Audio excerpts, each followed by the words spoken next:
Hi, welcome back to Mana Clash Round 6 coverage. I'm Dillon here with Isaac. How are you feeling about this match, Isaac? I'm excited to do another one of these matches just after our last match, Round 6. It's looking good. It's looking good. Who do we have playing against each other today? I believe we have Dougal Warby here up on one side of the screen. Yep. Dougal versus Matt. Matthew Britt. So Dougal here on the left playing Maverick and Matt playing Jeskai. You might recognize Dougs from Dougs on Twitch. He's a fantastic legacy streamer, and this is exactly the kind of deck he likes playing. Yeah, so what is he playing? He's playing a Maverick-style deck, so things like Knight of the Reliquary, but mostly what he's trying to do is play creatures and make use of a land package. So these creatures are going to have one game plan of being on board and controlling the board and also providing an attack, while also having a land package try and do some unfair things, as you often need to do in this format. Yeah, for sure. So 27 lands in this deck. 27. He really wants to hit those land drops, but he also wants the utility.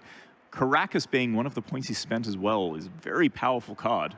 So we got Karakas, we got Wasteland, we got Strip Mine, and then we've got a little sneaky package here with a card called Bright Glass Gearhulk. Have you played much with Bright Glass Gearhulk? Only in Standard, and it's a hell of a card, I'll tell you that. Being able to find enchantments or artifacts, you can find some really cool things with it and allows for a lot of versatility. So we see a classic Highlander play here. Turn 1, discard into Mental Misstep. Yep. Matthew paying to choose 2 life for his Hallowed Fountain, interestingly enough, and not pay for the misstep with life. So I'm wondering what else he's got in hand that possibly warranted leaving mana open. So we see a Mox Diamond and then a Swiftfoot Boots here. Lava Spur Boots. Lava Spur Boots. Lava Spur Boots. This is a fun one because it gives the creature extra power, I believe. Okay, and haste. Is that correct? And haste. Yeah, but the equip cost, what's the equip cost on Lava Spur Boots? I believe it's 1. Do we want to pull up Lava Spur Boots? So Lava Spur Boots is an interesting one that you might think, okay, a little bit of a target thing here where you can maybe target a Nadu, for instance. Yeah. But there's no Nadu in the list here. But if I was Matthew, seeing this Lava Spur Boots, I'd be thinking to myself, this is probably a Nadu deck. So Lava Spur Boots has been seen a lot with Urza's Saga because it is able to be found from the Urza Saga as a way of giving your constructs haste. Yep, for sure, for sure. The ward ability as well on it, nothing to sneeze at. Like, your mana can be really tight in this format, and sometimes you just can't afford to get away with it. But Dougal here with a Nantuku, making some insects and wastelanding Matthew. So that Wasteland forced the play of Failure, and Failure has the ability to attack here and can exile a permanent. Now, he's got 2 different options here. You can exile the Mox Diamond and say, hey, look, you got to pitch another land, otherwise that Mox Diamond's gone. Or can exile the creature token so that there's no ability to block here, with a Lightning Bolt as well. So a little bit of a sneaky play here. Matthew's intention there was to attack, see if Dougal blocked by exiling the Mox Diamond to start with, and then if there was a double block, then the Lightning Bolt would come down, and that means there was a chump block with the token. Yep, but Dougal well aware and choosing not to play around the Lightning Bolt instead, choosing to also sacrifice the Mox Diamond here as this Failure is in play, and the only land he has is the Karakas, which, funnily enough, is a pretty decent answer to Failure. Yep, that's pretty good, Karakas. So we see an equip on the Lava Spur Boots and an attack. Matthew has 3 cards in hand. Triumph of St. Catherine. St. Catherine. Yep, thank you very much. And then a Force of Negation and a Aragon. Yeah, and that Aragon is real scary if you've seen it played. Yeah, even with the Karakas, right? So the Karakas can bounce the Aragon. It sure can. But you still get the Monarch. You do. And you kind of always get to retain the Monarch as you can just replay the Aragon. Yeah, although that Lava Spur Boots giving haste to anything means that the Monarch can be taken pretty easily, but then the Aragon comes back down again, you get the Monarch back. That's true. Matthew here, binning a Flage off this Thundering Falls, but it looks like almost every card that Matthew has, any threat he has, is being answered some way by this Karakas. Yeah. I love these Surveil lands though, right?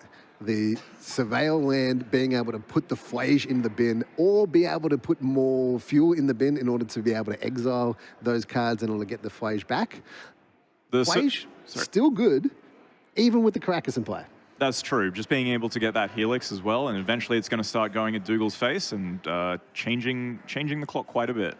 All right, the Arrogant gets pitched here to force a negation because that Sylvan Library, that's got the ability to draw a lot of cards when the only threats Matthew has available to him are legends. Yep, that's definitely true. And also Dougal potentially being able to put more pressure on with this Lava Spur boost. This Karak is pulling in so much work here.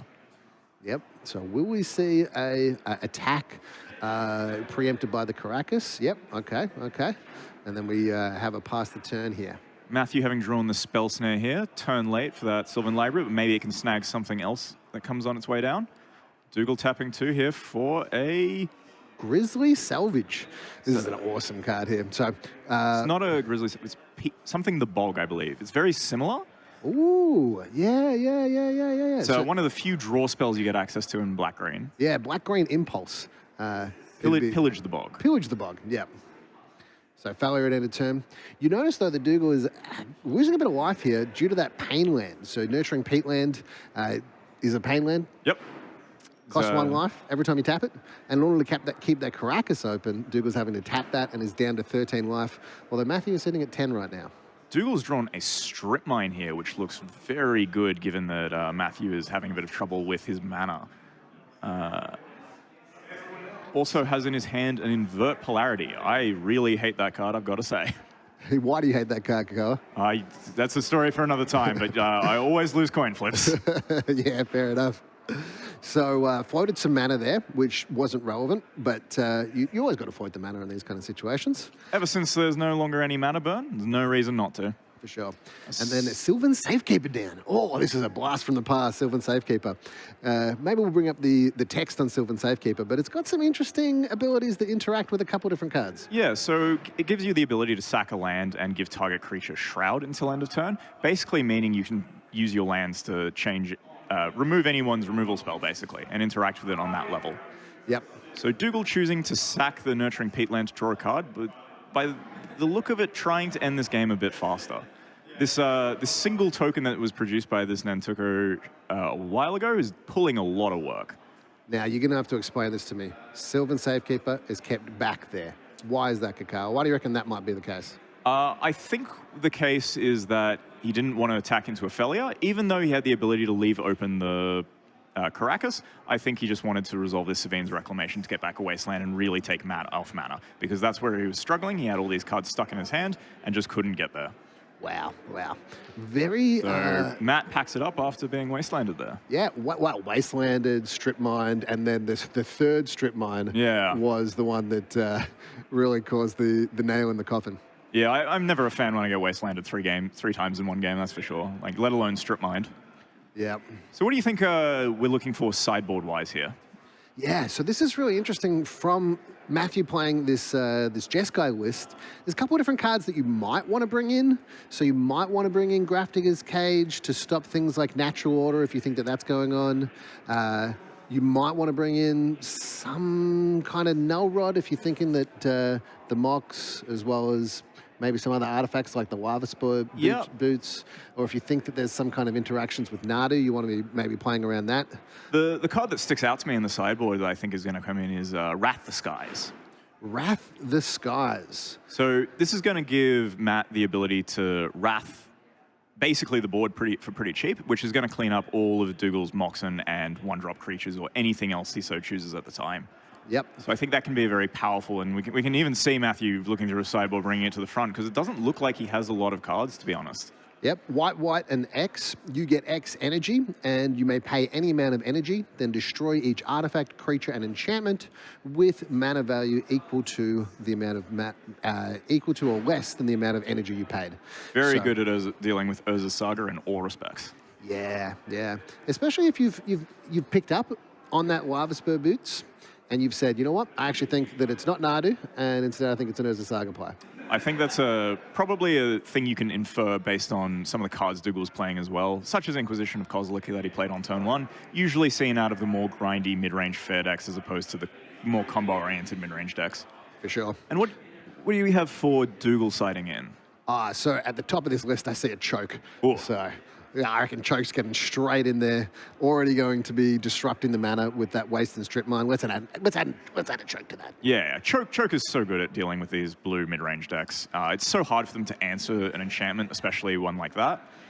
And usually, because they do have stuff like Molten Collapse for Carpet of Flowers, but Choke is just almost lights out. Yeah, for sure. And then we might see a Veil Summer coming in as well, if we think that there's a fair amount of counter magic. But we might go, you know what? There wasn't that much counter magic. I didn't see that much, so maybe I don't bring in the Veil of Summer because it's only the blue there, and that might only be a splash. Yeah, another card I think Dougal's incentivized to bring in is some of this removal, like Dismember and Snuff Out, as just efficient ways of dealing with these creatures and trading up on mana in a really effective way, because you're not always going to have the Caracas, despite what you might think, even though you can like tutor it pretty well. So having some extra removal to help sandbag and get to a later point in the game, I think is going to be very, very reasonable. Speaking of that, let's talk a little bit about Caracas here, because that's a card that a lot of people go, yeah, do you really want to spend a point on this? But I don't know, what is your assessment after seeing how Dougal managed to utilize that Caracas in this game? So I believe Caracas is a card that gets better with every set, because every set, powerful legends are being printed, especially cheap, efficient ones that fit into Highlander. I think as every set goes on, Caracas becomes more and more worth the point it is. Yeah. There are lots of decks I've just kind of built with and tinkered around with, and all the time I'm just like, if I'm playing white, like Caracas is so good, you can do so much with it. Yeah. We saw the threats there from Matthew were Failure, Aragon, and Flage. And Flage. Yeah. All three are legendaries. Yeah. Matt has a lot of legendaries in his deck, but we're getting off for game one. Matt leading with a land and passing, and you can see that Wrath the Skies in his hand. So if Dougal has any sort of explosive start, Matt's going to be able to catch back up. And then 2 basic lands, it looks like, for Matthew as well. So playing around that wasteland, pretty important here. And then also playing that fetch land to say, you know what, even if you've got strip mine, you can't strip this little fetch land here. Yep, and we see a turn 1 Sylvan Library from Dougal off the back of a Mox Diamond. This could be kind of scary for Matt if he can't catch this up fast enough. The Wrath of Skies will be able to answer the Sylvan Library and pick everything up, but he does need to hit those land drops in order to get there. Yeah. So we need to get to 4 land in order to be able to take out both the Mox Diamond and the Sylvan Library. That might be a lot of cards, though. Yeah, that's going to be a lot of cards. Dougal's going to get at least 2 draw steps where that's in play, I reckon. Yeah. And Dougal's played a lot of Legacy. Like, a lot of Legacy. Oh, so much Legacy. And I don't know how much Legacy you've played, but when it comes to Sylvan Library, I'm quite often going, all right, 8 damage.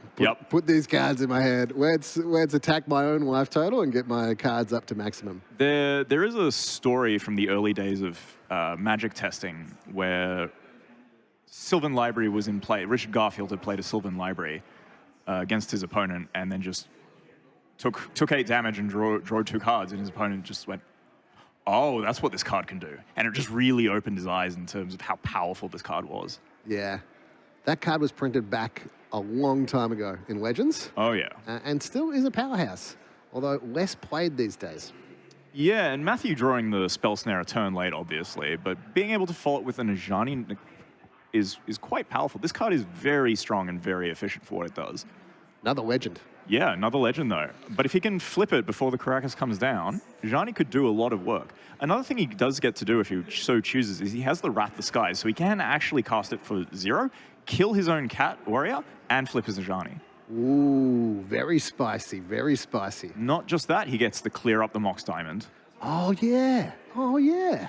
Okay, so we've got some interesting plays here. The other thing that it does is it says, hey, look, I've actually got 3 power on board, so if you want to take 8 damage, Dougal, go for it. It's a lot of damage to be taking when across that side of the border, that's for sure. Yep, especially if we see like a red permanent come down, that means that Ajani, if it flips, is doing a hell of a lot of damage. There's a lot of play here, and Dougal's got to be mindful of not just, bang, 8 damage to the face, but might still want to do that.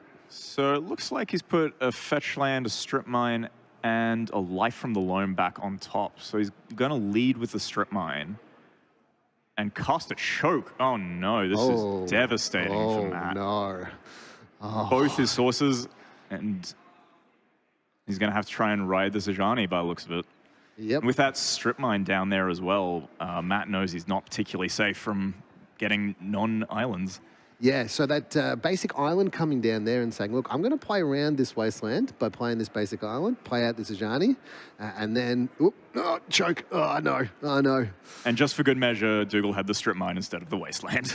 Yep. So that looks like... Basic mountain? Basic mountain. It's a basic mountain, which is going to be a target for this strip mine. What's also really scary here is that Dougal is going to get this life from the loam, probably, and start strip mining Matt out of the game. He just needs to find an answer for this Ajani, but he's drawn it looks like there's a sowing Micah spawn up there. Okay.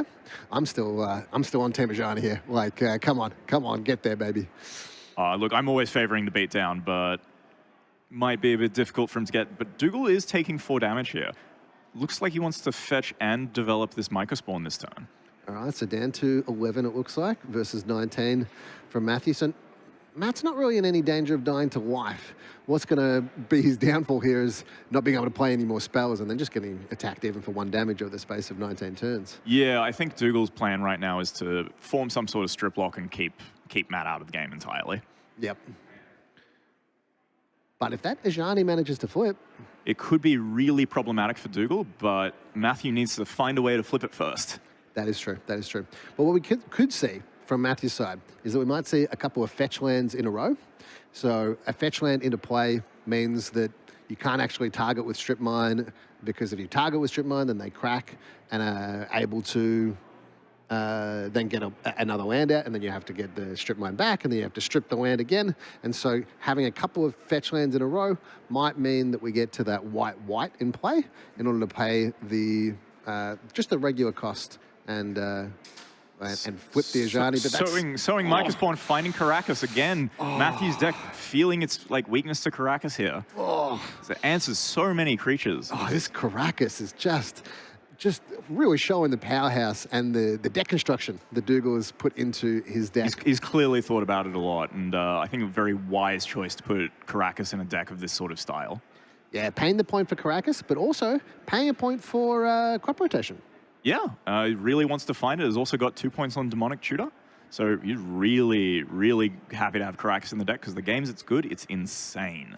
Yeah, so a lot of versatility in his package of finding lands, and then having 27 lands in the deck means that you've got a lot of different options available to you. Matthew here is deploying an Ottawara, which is a blue source that is not an island. It's a very nice addition. But we'll see how it fares against this strip mine. Yep. Interesting spot. Okay, so we see the strip mine being fired off. Strip mine onto the Ottawara, blue being floated, I imagine. Then we see a Thespian stage, which works really well with Dark Depths. Oh no, it's going to get back a Renegade Rallier to get back the strip mine. This is bad news for Matt. Takes out his mountain, and Matt then we scoops see the it handshake. Up. Oh, wow. Yeah. Wow. It's a frustrating game to continue playing after that point. Yep. Bada bing, bada boom. Yep. Dougal with the early start and the Sylvan Library to then shape a hand and found a game plan, and the game plan was, the name of the game plan was Mana Denial. That was fantastic. So, a couple of really important points there. That Mox Diamond. Yep. Normally a bit of a down on resources because you've got to pitch the land, but with 27 lands in the deck, you've got a lot of lands that you're going to be able to put in the bin, and things like Life from the Loam, being able to get things back, or even that Renegade Rallier, means that having that Mox Diamond was basically like just a straight Mox, but paying 0 points for it. Yeah, and fast mana is just so powerful in this format when just like all the cards are so powerful generally that mana is the biggest constriction. Yeah, for sure. So that one was pretty quick. So what we're going to do is we're going to be actually doing some interviews with the points committee. So the Highlander points committee is going to come on, and we're going to do some interviews and ask them a little, Q&A about what's going on with curious with to hear their thoughts and how things are shaping out after certain changes and how they want to go moving forward as well. Yeah, for sure. I'm loving this tournament at the moment, so I'm really curious to see what they think at the moment. These have been some of the most entertaining games of Highlander I've seen in a long time. The format has been shaken up to a point, and everything's really exciting. Yeah, really cool. Well, thanks very much for staying with us for round 6 of Mana Clash 2025, and we'll be back shortly with an interview with the points committee. See you later.